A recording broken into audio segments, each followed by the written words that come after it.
this in this week's parsha, of course, we go through the beginning of the plagues.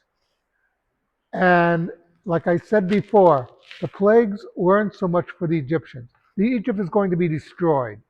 The reason Egypt has to be destroyed, the culture was so evil that there was nothing else to do but destroy it, and they have to rebuild from scratch. Much like during World War II, the idea of the Allies, the reason Dresden, for instance, was turned to total rebel wasn't just because of the war. It was the Germans had said we didn't really lose the last war.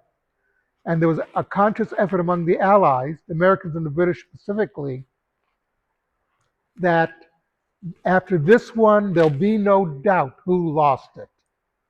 We are going to destroy German society from the bottom up because they are so evil.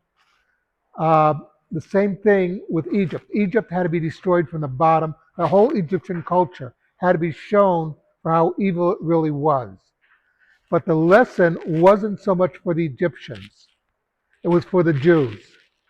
The Jews had to know that this society that they're coming from is diametrically opposed to what Hashem wants.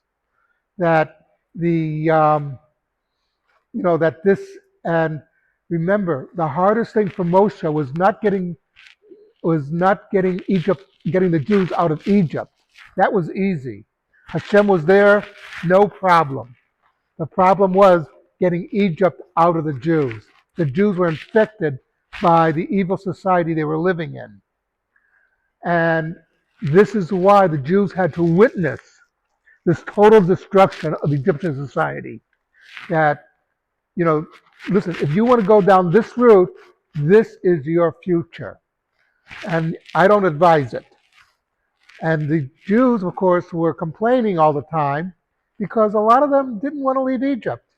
They liked being slaves. I know it sounds hard to believe, but when you're a slave, you're taken care of. And later on in the Torah, the Jews keep coming back, but we had it so good in Egypt. No, you didn't. That's right, David. Leave it to David for no, but all joking aside, remember the main point of the plagues was not the Egyptians, but for the Jews. This is not what Hashem wants, and I want to get Egypt out of you. We're building a better society through the Torah. Something to think about. Kaddish Rabbanim.